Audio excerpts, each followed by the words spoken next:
Okay, guys, so we're back, and now we're into a little bit more fun stuff, right? I am in my Roth IRA that I have through Bank of America, and they use Merrill Lynch.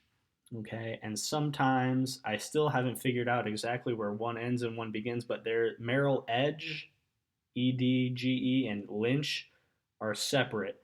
They have like Edge accounts or Lynch accounts, but they're different names. Anyways, doesn't matter. For this context, right, we're just going to look at my personal Roth IRA, right? So I'm 28.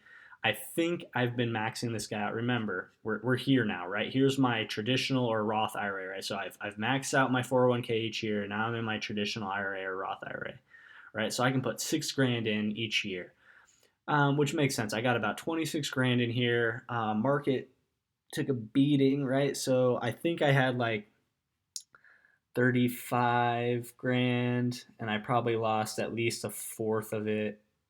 Probably, I probably lost like 8 grand on it. So yeah, like I don't know, like not quite a third, right? But anyways, so I've been maxing this guy out for probably like 4 to 5 years, right? When I actually had 6 grand. So this actually I started this account before I was even had a 401k. So this is an option for you if you don't have a 401k. And I probably should have made that clear in the beginning, but you can start putting money into a personal IRA. Like I actually just called up Merrill Lynch or I applied for an online account, right? Everybody wants to give you an account. This is not like an application for like a home, right? And I came in here and I was like, all right, I got 6 grand and I took it from Bank of America, right? And then I was like, go into this account, right? And so this became my Roth IRA. So you can see I've got different holdings, right? Again, because I'm younger in my scheme of like life, right? I just got a bunch of like general tech stocks, right? And SPY is the S&P 500 ETF, right? So remember I was talking about like that in Vanguard, right? They have the 500 index. Well, I do like the same thing here, right? And you can see the majority of my portfolios in it, right? I put 17 grand of my money into SPY, right? And then you get into arguments over like, oh, if there's cheaper ETFs than SPY, right? There's VOO, which is the Vanguard version of it, right? But I like to trade options sometimes, and I need more liquidity, and SPY has a ton of it. Anyways, these are just general, right? Apple, Amazon, Berkshire Hathaway, it's Warren Buffett's company. It's a little bit safer, but I like them, right? And then Snap, right? Snapchat, right? Like we all use it. I think they're good, right? And so, I mean, they're down, 122 basis points today, but it is what it is. And then SPY, right? And so there's nothing to be said beyond like, right, these are pretty simple things. And I kind of just, again, let this account ride, but I actually do make some trades, right? So, like, I actually have to do something, right? So, I would come in here to trade like stocks and ETFs, and we'll see if it doesn't take forever. And then it's going to ask me like for an action, right? Like, okay, I buy something, right? Well, what do I want to buy? Right now, I only have 88 bucks to invest, so I can't really buy anything, right? You can find cheap stocks, right? Like let's look up symbol Apple, AAPL, right? And I want to buy, let's say I want to buy quantity, 1 shares. Okay, again, nothing tough at this point, but the order type, right? This is where people start getting eaten alive, and you will. I mean, just to be quite honest, at some point of your life, I have these companies because they're very liquid, meaning they trade a lot and I won't get eaten on the bid ask spread. So notice the bid ask spread right now is so this is the bid by size, ask by size. This means that, okay, if I'm willing to sell it, I could probably sell it for 252.44. If I'm willing to buy it, I could probably buy it for 252.48. But notice it's the difference of 4 cents, right? So if I did a market order, right, I'm super confident. I mean, it's gonna happen. My order, especially if I'm buying like just a small amount of shares, I'm gonna get this price filled right in between. Okay.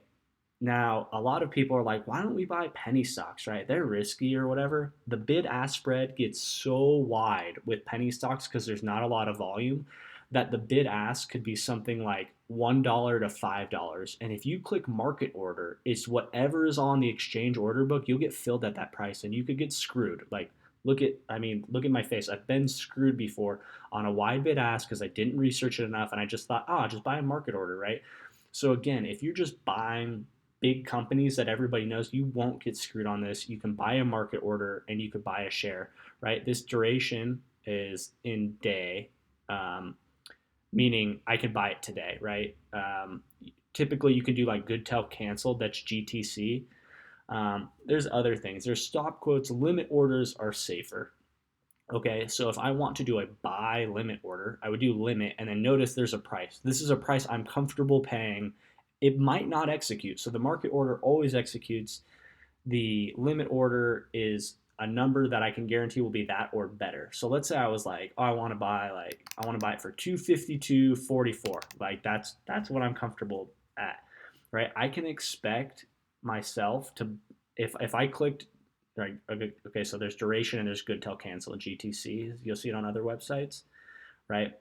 That just means again it's going to execute today, right? Okay, no problem, right? You could do GTC and make this number really low. Like I'm only comfortable buying Apple at 250, right? Well, it might not get filled today because Apple never goes to 250, right? But it'll just run forever if I did GTC. So I could do like 252.44. That means that since I'm buying the limit order, that means that I will buy at that price or better, meaning better for me.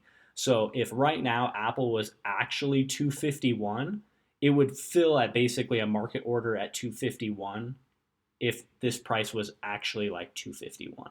Okay. Now it's not going to screw me. So like let's say Apple was at 255, right? And I put in a limit order of 252, it will not fill it, right? Because it's not better for me, right? It's not buying me at the price I want or lower. Okay. So that's a basic idea of a limit order. I have to use limit orders if I trade before or after hours. It's required. You can't do market orders because the bid ask gets so wide, and again, you can get taken advantage of pretty quickly. Now, there's trailing stops, which I love. I'm hoping to show you guys those on my other brokerage accounts where there's a little bit more sophistication outside of Merrill Lynch, and it's when it becomes like more fun, right? All that fun stuff.